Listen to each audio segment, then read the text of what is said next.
Good morning. It is Saturn's Day on November 9th, 2019. This is Timothy Halloran.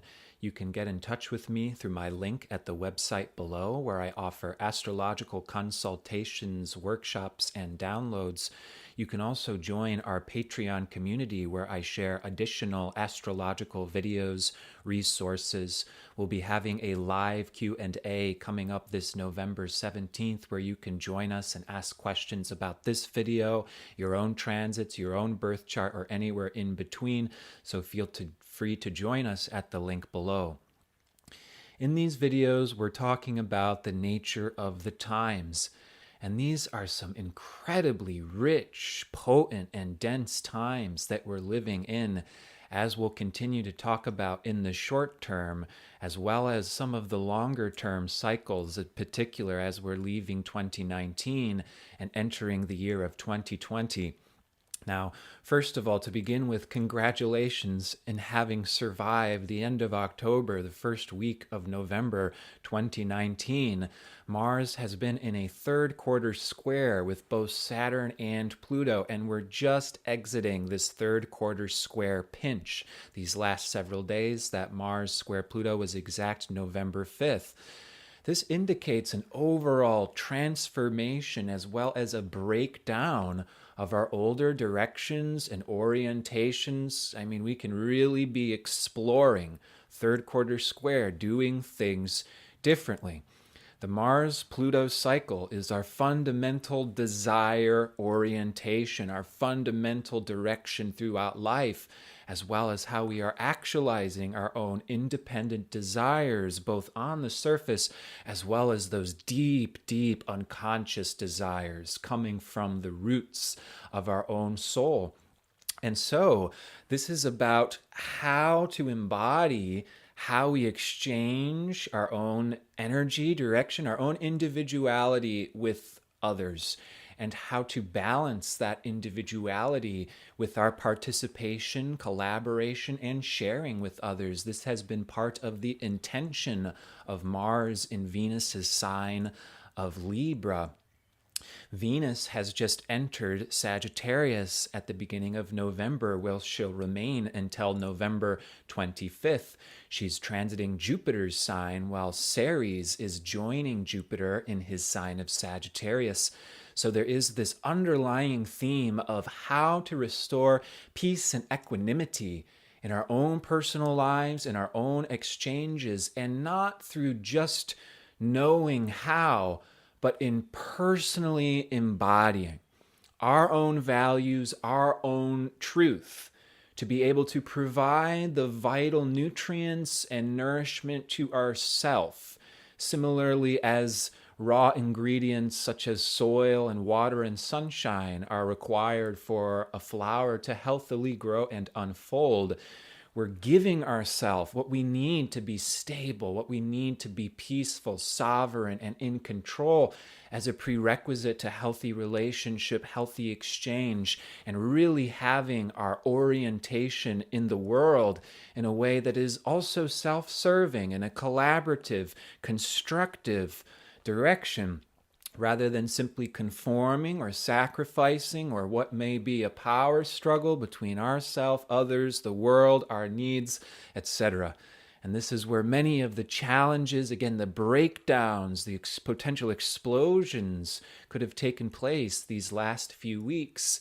But as we'll begin to discuss this full moon in Taurus taking place this next week of November, there is an opportunity for us to really clear the space, for us to form a level of structure and stability that is opening up this road for greater discovery, for greater awareness, for those plants' roots and plants' stem and leaves to have the space, the room, the pace, and the time to naturally unfold and naturally grow. And so we'll be talking about this exploration to come.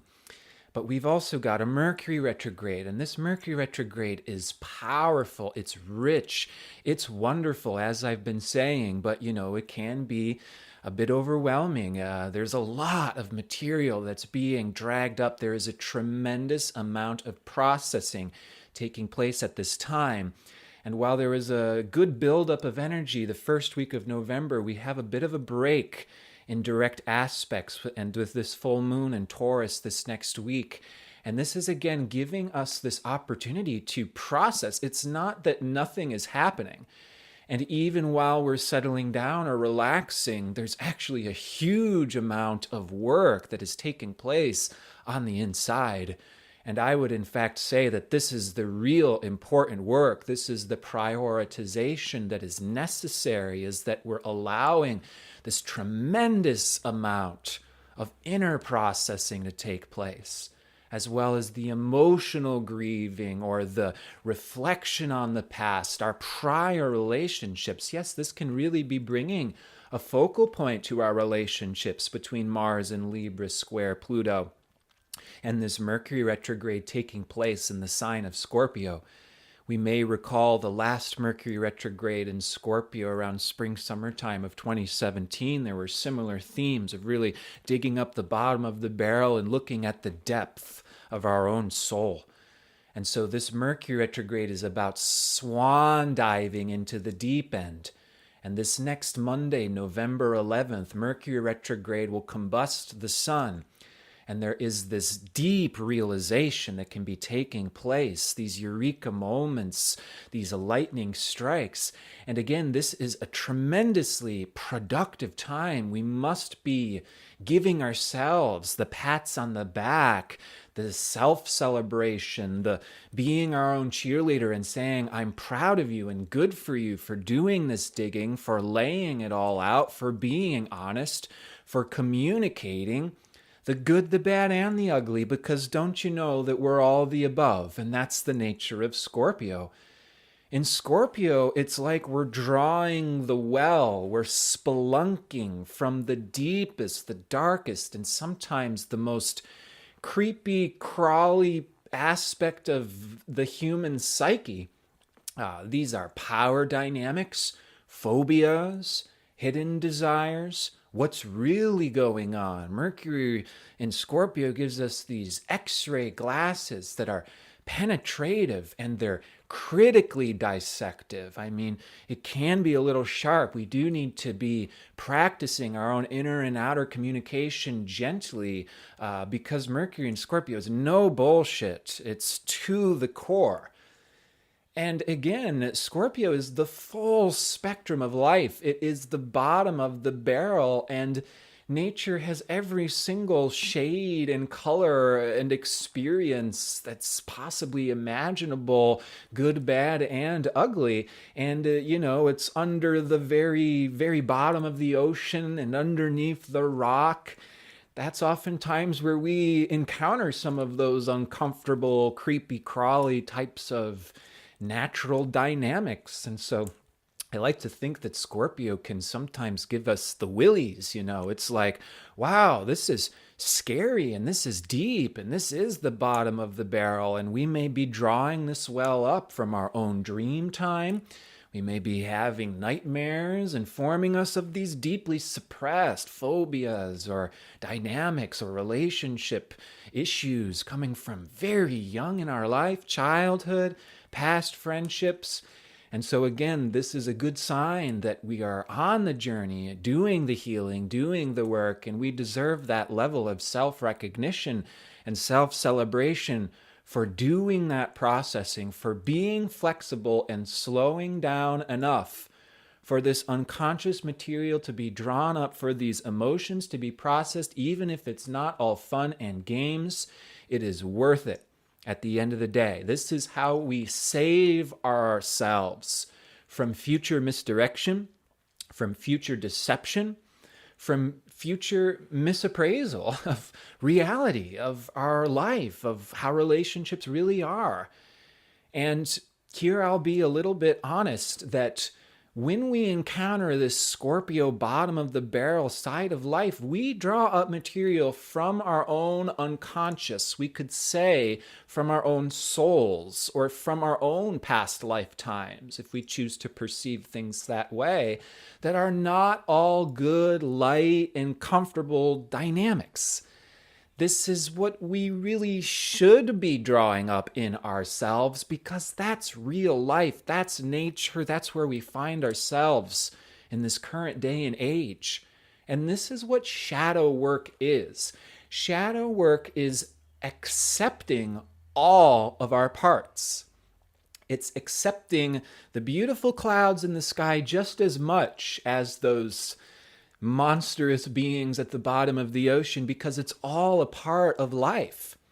And these little lines that we draw in the sand coming from our human experience, sometimes that actually misleads us from getting into the deeper material that actually matters, that actually has important function and purpose, or needs to be acknowledged in order for change to even begin, for healthy transformation to even begin.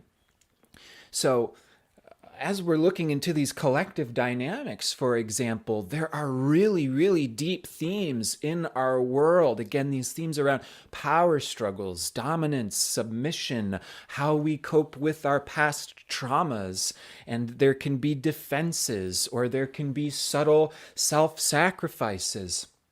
One of the most common collective dynamics that was brought up by the founder of evolutionary astrology, Jeffrey Green, in correlation to the age of Pisces, which we're leaving, this Christian era, is that there were deeply conditioned unconscious beliefs that formed dynamics of sadism and masochism within the human psyche.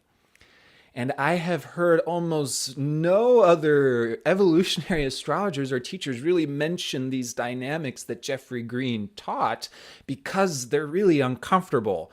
It's not what we really want to look about. It's not what we really want to see. I continuously get emails and alerts from people letting me know when the next ascension date's going to happen, and when everything's going to miraculously transform to love and light, and the UFOs will land, and the universe will celebrate in divine bliss and divine love.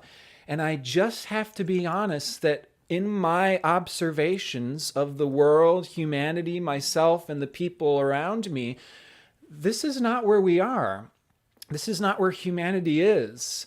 And these deeper, even the more uncomfortable dynamics is what is needed to be acknowledged, needed to be illuminated in order for the bottom of the barrel barriers and blockages and corks to be uncorked, to be transformed. So there is all of this material, and again, I'm just using that as an example here of some of the willies, of some of the creepy crawly material that can be coming up from our deep, deep unconscious. And this, in fact, reflects nature, that there is light and dark in nature, that light and dark have interconnected dynamics, and we can't just superficially rule out or overly black and white, or I am this or they are that, because that's what typically becomes misleading, when in fact there are deeper and deeper and deeper levels through which we are exploring and discovering the reality of what's going on. Shadow work, again, is integration of all of our parts. All of them, okay? We have a mind, we have an ego, we have an inner judge, we have an inner critic. None of these parts we liberate ourselves or get rid of on our journey to ascension or enlightenment. It's about integrating, accepting, embracing all of these parts into ourselves, that these parts change into something positive, into something natural, into something that is meant for our human experience in a positive, loving, healthy way. And so I'll prescribe you all some homework with this Mercury combusts the sun, and that is to find the positive qualities in your own negative parts. As we're all exploring, swan diving, spelunking, and dissecting these parts. And when we're doing a dissection, like we may have done in science class, it gets a little smelly or a little interesting. Your homework is to find the positive qualities in our negative parts. While Mercury combusts the sun, Monday the 11th, there is a movement, there is a transition through this Mercury retrograde of coming out of subjectivity, reactivity, blaming, oversimplification, that white blackness is what should be dissolving through us doing this deeper homework. And what can come out of this is a profound objectivity that sees from a higher perspective all these hidden, deeper, ulterior motives, agendas, desires, in a way that's seeing how it is connected to our life, our unfolding, our healing, and there are positive qualities that through embracing this journey, transformation happens, and we don't get stuck in that pigeonholing, that blaming, that copping out, that retreating or aggression dynamic. We all have these power, aggressive, dark dynamics. Every single person does. That has formed from the traumas, the wounds that we've experienced in life. And through embracing, accepting, our innocence formed these dynamics. And though I'm not behaving innocent right now, or maybe they're not behaving innocent right now, by objectively seeing those dynamics, we no longer point the fingers at our own or others' innocence. We see the full picture. We see all the dynamics, and then we can change those dynamics to change the story as well. Beautiful full moon in Taurus next November 12th, this next week, 19 degrees 52 minutes of the sign of Taurus, exactly the same degree as asteroid Vesta, and trine Saturn and Pluto sextile to Neptune. So there is this beautiful spaciousness and period of time for self-reflection, for processing, for just letting it all settle. It's like whenever we go through a tremendous upheaval or a tremendous period of evolution, of transformation, it's like these atom bombs drop that kick up these huge mushroom clouds, and all of the structure's changing, all of our life is changing. And it takes time for that mushroom cloud to clear and for the debris to settle into a new structure, into a new form. This is Taurus.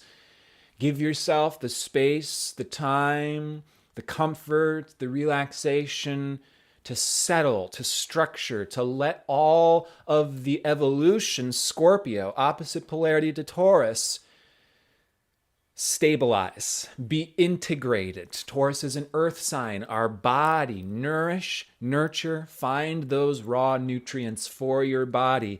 And this is what can also be very much illuminating and holding open that light at the end of the tunnel at this time.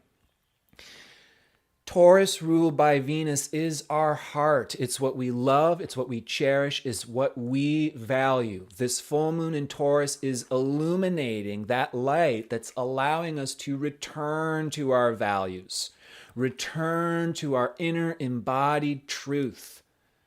Vesta is the inner flame of what we cherish, what we're devoted to, that gives us meaning, that gives us focus, that gives us function and purpose, that simultaneously fills us up from the inside.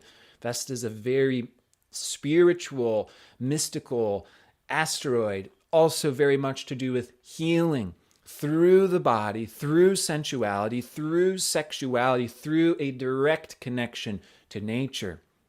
Okay, so there's this returning to the inner flame of what we love and cherish, the flame, the love of self-connection is Taurus. This Vesta in Taurus is one's inner altar, one's own temple of self-sovereignty, inner sanctuary, the simplicity of solitude, the sanctuary of space, peace. Vesta is a very monastic-like asteroid. Nuns, monks going off into meditation, where it's them alone in an empty room, and that room, though we cannot see it on a surface level, is full of bliss. Due to the meditation, the self-connection, the inner altar, the inner devotion of the nun or monk. Vesta in Taurus is also worship through the senses. And it is the opportunity to lay this new solid ground in our life in a deep way and a practical way by returning to the earth, returning to our senses, our sensibility, practicality. Taurus rules money financially, material sustenance. And the wisdom of Taurus is you don't need a lot of money to be material sustenance. It doesn't have to be the amount of digits or decimal points in our bank account that equals security. In fact, the wisdom of Taurus is that security is found simply, easily, the same way this earth was meant to be a Garden of Eden if only we took care of the plants and animals. And how complicated was that originally before we created all of these man-made complexes and constructs? The wisdom of Taurus is you stick one seed in the earth and apply sunshine and water. A plant comes up with hundreds of more seeds to create hundreds of more plants. This earth is a planet of abundance. And that abundance is tapped into by reconnecting with nature through our bodies, our senses, and self-connection. When I think of Taurus, I think of the Buddha who is enlightened. Through this Taurus principle, he was trying to get himself enlightened through the ascetic path, Scorpio, hard-ass gauntlet, walking through coals, pushing yourself through. Not that there's anything wrong with that, but it's about a balance, right? And it's not until a little girl brings the Buddha a bowl of rice, and he comforts his body, his senses. This comforts his body. Material, self-indulgent comfort is what raised the Buddha's energy and level of consciousness, and he achieved enlightenment. So we can't disconnect ourselves from material things or money or what we need to feel stable. But this full moon, again, can illuminate in a deep way, both practically but also spiritually. This full moon conjoined Vesta sextile to Neptune. This is like growing our roots into the earth, growing our roots into our hearts. Now, we mentioned Mars in this third quarter square to Pluto, and now Venus is entering a third quarter square to Neptune. There's this similar theme of letting go, doing things differently, a level of uncertainty and maybe what it is that we value, how we're doing that, sharing exactly or what exactly our relationships are at this exact moment, because at this moment there's a big opening up, there's a surrendering, there's a dissolving, there's an exploration of what can be done differently that allows for more grace, more stability, more connection, more love. This Venus in Sag square to Neptune, it's about opening, surrendering, letting it go, letting the heart grow, letting our beloveds go. And Scorpio is also a part of living and loving because life is complex. So to honor life and love, we both have to step up, to act, to know when to create control, when to create change, when to speak up, and at the same time, when to be flexible, how to be flexible simultaneously, yielding and open. This has been a collective dynamics with the moon's nodes and the Cancer-Capricorn polarity all of this year. We are learning how to get out of our own way. So to allow this deeper, more inner processing to take place, the most necessary cycle and phase of digestion. This is what's been tried to get cut out of humanity by our capitalistic, production-oriented society. But we all need digestion. We all need self-replenishment through rinsing away the dirt of the day. Now, Mercury is going to station direct towards the end of November. And as he does so, he'll be in a grand water trine between the moon's north node and Cancer. And then Mercury will remain in trine to Neptune through the end of November. And there is this learning to really let go, to really open to these deeper dynamics is partly a surrender. We don't know what's at the bottom of the barrel, so we gotta just, okay, I'll cast my light and see what comes up. And there's also this deeper letting go of the emotional processing. You know, this is a learning to rinse our soul. There is a washing away. There is a learning to grieve, an acceptance, and a learning to mourn. These are missing and needed skills and really a part of human sustenance. We're a very emotionally uneducated society. So this is a part of our learning and our evolution at this time, is mourning, washing the wounds of the past, and supporting one another in this endeavor. Now, this weekend, going into the 12th of November, we see asteroid Juno opposite to Chiron in Aries, and simultaneously asteroid Pallas Athena is in a trine aspect to Chiron in Aries. And this can be the experience of wounding and healing through the mirror of relationship, and also seeing simultaneously from the higher vantage point the nature of our wounding and healing.